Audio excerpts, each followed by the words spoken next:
indicarle a toda la audiencia que con nosotros está Alfonso Ríos, es el director legal de Andersen, y está con nosotros para conversar. Como cada 15 días invitamos a estos profesionales de altísimo nivel de Andersen, de diferentes temas y tópicos que tienen que ver con lo que hace Andersen, que es temas tributarios, temas legales, societarios, en fin. Así que vamos a comenzar hoy día esta entrevista y la arranca Luisa Delgadillo, por favor. Muchas gracias, Eduardo. Alfonso, qué gusto que nos acompañe, bienvenido. El tema de hoy es procesos administrativos de control del SRI. ¿Qué quiere decir aquello de este tipo de procesos? ¿A qué se refieren? Bueno, ante todo, muchas gracias, Eduardo, Luisa. Encantado.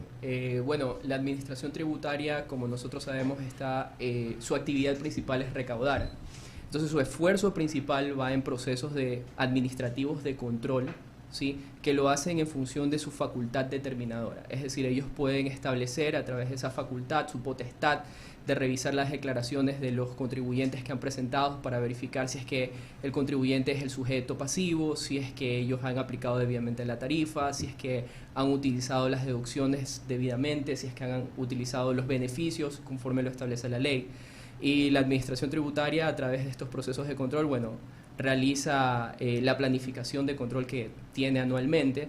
Nosotros, por ejemplo, ya sabemos, a mayo el director del Servicio de Rentas Internas indicó que los impuestos más importantes en los cuales realiza estos procesos de control, que son impuesto a la renta e IVA, ya recaudó IVA 3.500 millones, impuesto a la renta 3.100 millones. Y esos procesos de control están reglados tanto en el Código Tributario como en el Reglamento para la aplicación para la Ley de Régimen Tributario Interno. Son de varios tipos, ¿no? ¿Qué tiempos contempla la ley para poder realizar este tipo de controles? Porque entiendo que aquello también está reglamentado. Claro, así es. La administración tributaria tiene un plazo de caducidad establecido en la norma, en el cual se extingue esta potestad que tiene para controlar a los contribuyentes.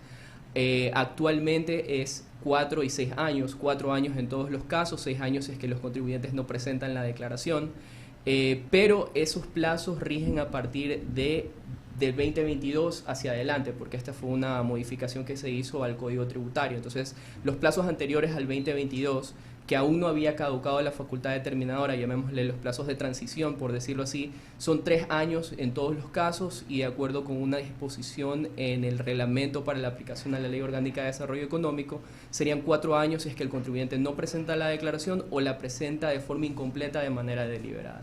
De lo que se ha hecho, y con esto concluyo para darle el paso enseguida a Eduardo Mendoza Paladines, nuestro director, más allá de lo que es el tema de recaudaciones, ¿cómo se ha llevado el proceso? ¿Se han podido avistar algún tipo de anomalías? ¿Qué se puede detectar o qué llama la atención durante su implementación?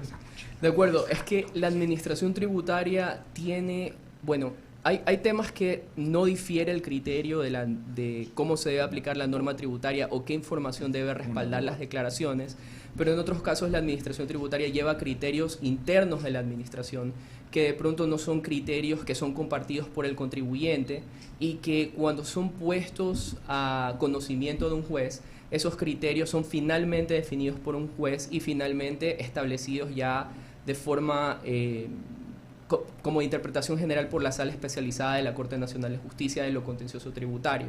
Entonces, no siempre los criterios que lleva la administración son los compartidos por los jueces, quienes son los que finalmente definen este tema.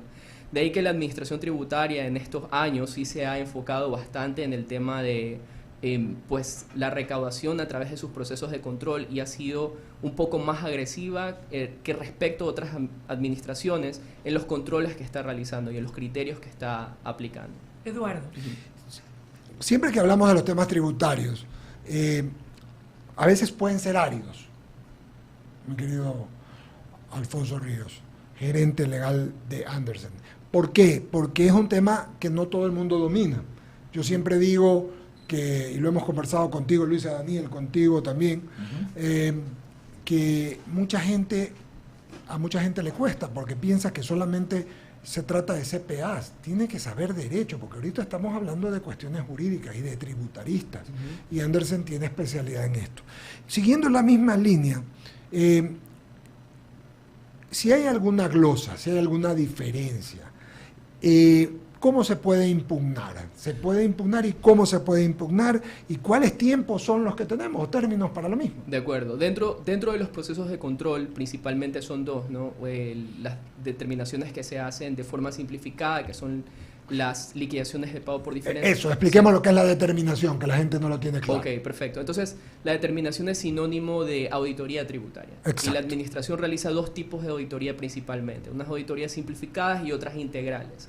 Entonces, en la auditoría simplificada, la administración realiza cruces de información o de pronto hace requerimientos de información al cliente, al contribuyente, o hace requerimientos de información a terceros y luego contrasta esa información que tiene con la declaración del contribuyente y emite una comunicación de diferencias. Así inicia.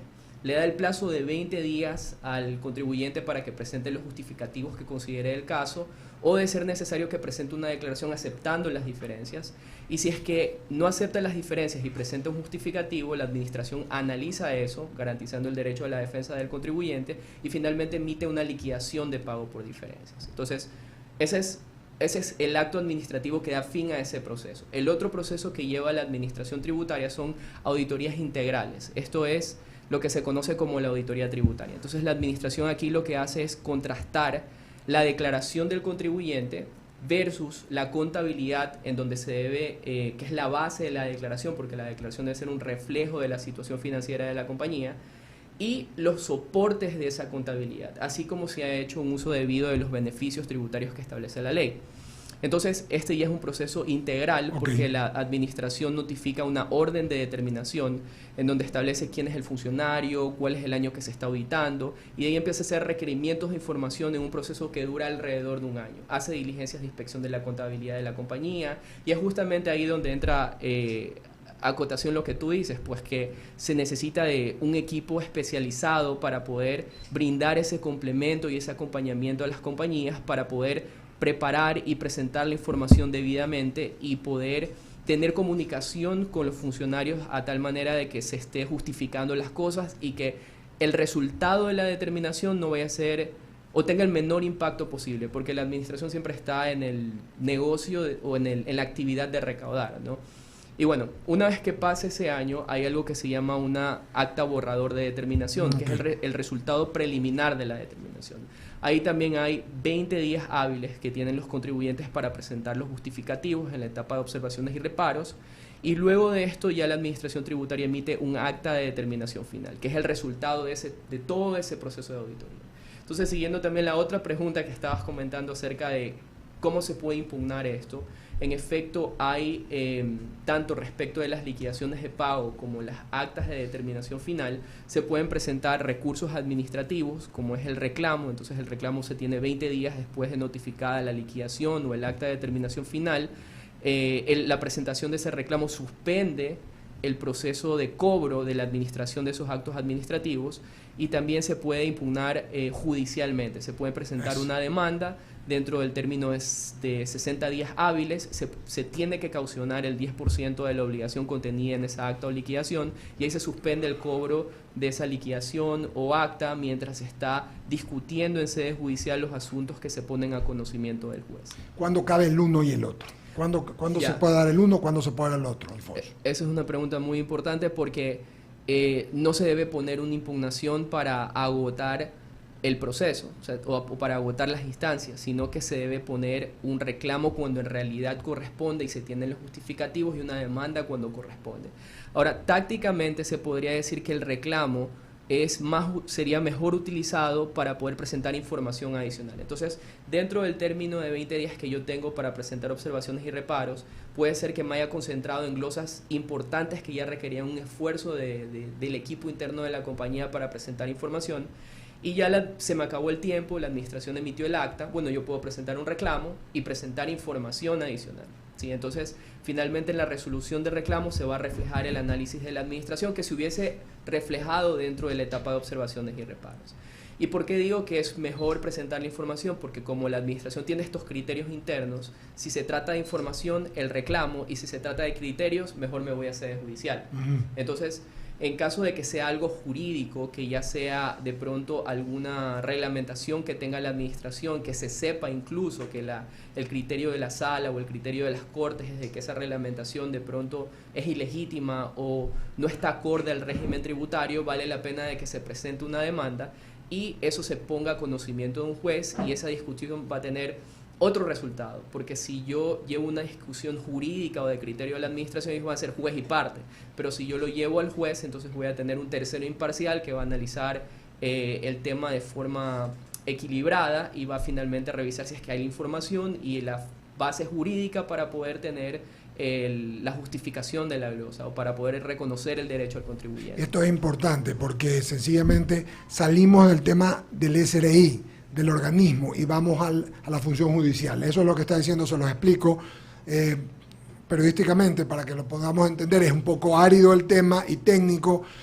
Es decir, usted tiene una diferencia, ha llegado esto de la impugnación, no está de acuerdo con el SRI, usted sí tiene, amiga, amigo que nos está viendo y escuchando, lo dice el gerente legal de Andersen, una opción: ir a la justicia, para que la justicia determine si usted o el SRI en este caso tienen la razón, es un tercero imparcial, que es lo que está diciendo Alfonso Ríos en otras palabras. Así es, y totalmente, porque o sea, el proceder dentro de sede judicial no es solamente que va un abogado, sino que internamente las glosas siempre tienen un componente financiero, un componente de conocimiento de la actividad o negocio de la compañía, un conocimiento de ya criterios tributarios fijos de la normativa tributaria, y eso implica que estos procesos deben ser llevados por un equipo. Nosotros internamente, si bien digamos que en un juicio yo o otro de los abogados de nuestro equipo comparecen ante el tribunal, detrás hay personas, contadores, hay personas que saben de finanzas, hay personas que saben de precios de transferencia, y asimismo frente al tribunal vamos acompañados de expertos, porque por lo general hay ciertas glosas en donde debemos traer un perito en tributación y contabilidad y finanzas, quienes van a hacer las explicaciones y las revisiones del caso para avalar de que la posición de la compañía está bien sustentada. Entonces es todo un equipo que se conforma para poder justificar estas glosas. El Poder Judicial, en este caso el juez, determina cuánto hay que pagar. Finalmente. Finalmente, ¿qué pasa si no pago? Bueno, si no pago, una vez que yo tengo esa sentencia o de pronto no se impugnó, la administración tributaria puede ejercer su otra facultad, que es la facultad recaudadora, que bueno, ellos reciben el pago en caso se lo haga voluntariamente, pero si el contribuyente no lo hace, ellos comienzan un juicio coactivo. Ese juicio coactivo también tiene un periodo en donde se puede ejercer el derecho a la defensa. Hay causales específicas establecidas en la norma para poder acusar excepciones a la coactiva dentro del término de 20 días luego de notificado el auto de pago, que es el inicio del procedimiento coactivo. Entonces, una vez que se presentan las excepciones, nuevamente esto puede ir al tribunal en caso de que las excepciones sí estén debidamente fundamentadas, y se va a discutir nuevamente el derecho de la compañía. Pero si es que no hay una base para justificar adicionalmente las excepciones, entonces lo recomendable es que se pague, porque si es que algo ya fue conocido judicialmente, eso por ejemplo es una posición que no se puede sustentar a través de excepciones según lo establece la misma ley. ¿Sí? Daniel Solórzano. Sí, gracias, director. Abogado Alfonso Ríos, este parece ser que ha sido un gobierno estigmatizado como un gobierno recaudador. Y en ese sentido, evidentemente, yo entiendo que habrá también requerimientos de las compañías hacia justamente expertos que manejen el derecho tributario y que eviten de cierta forma el cobro innecesario de tantos tributos. ¿Cómo ha sido el nivel de cobro del gobierno respecto a otros gobiernos anteriores? Bueno, la administración tributaria actual ha tenido, a mi consideración, más orden respecto de emitir ciertos tipos de criterios, pero a la vez, igual de todas maneras, esos criterios no necesariamente han sido pues compartidos con el contribuyente o necesariamente acertados de pronto desde mi punto de vista. ¿Sí? Y lo que ha generado es definitivamente, aún así, contiendas o temas que puedan continuar siendo sujetos de discusión. Pero de ahí la administración tributaria, su posición definitivamente ha sido recaudar ha sido emitir de pronto más requerimientos de información, de pronto emitir más correos de notificaciones previas a las personas naturales, pidiéndoles que bueno, se acerquen y paguen las diferencias. Y bueno, eso ha sido una labor mucho más labor que lo que hemos visto en una administración anterior. Ya, y lo otro, yo entiendo que todo este problema de la crisis política, la crisis con la Asamblea, la misma muerte cruzada, genera también una falta de inversión. ¿Cómo se percibe eso en la recaudación de impuestos? Bueno, la administración tributaria, de lo que ellos han indicado hasta al menos mayo de 2023 es que ellos van bien con su plan de recaudación, porque ellos dicen que han recaudado algo así como 8.000 millones de dólares y a diciembre esperan que sean 18.000 millones de dólares. Okay. De ahí el tema de la inversión por parte de las compañías. Bueno, hay beneficios e incentivos tributarios que se encuentran establecidos en la norma que en años anteriores las compañías han podido aprovechar e incluso, por decirlo así, dejarlo muy bien sentado para que no se le afecte a través de contratos de inversión.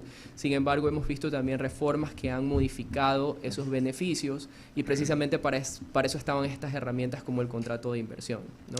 Sí, sin duda. Y solo para finalizar, y ya que estamos en tiempo de consulta popular sobre el Yasuní, sobre todas estas cuestiones ambientalistas, supongo que también hay exenciones por inversión en medio ambiente para las empresas. ¿Cómo se está desarrollando eso? ¿Se está aplicando o muchas empresas no quieren todavía meterse en esa posibilidad de no pagar tributo a cambio de redimir el medio ambiente? Las compañías, por lo general los contadores de las compañías sí tienen muy presente este tema de deducciones adicionales por producción más limpia. Ajá. Lo tienen muy presente porque representa una reducción a su tarifa a la base imponible, y sí hemos visto que hay empresas que en definitiva lo han aplicado ya desde hace muchos años, pero hay también empresas que definitivamente requieren de ese acompañamiento y una revisión de si es que están haciendo el mejor uso o todo el uso de los beneficios que establece la norma, ¿no? Muy bien, ahí está.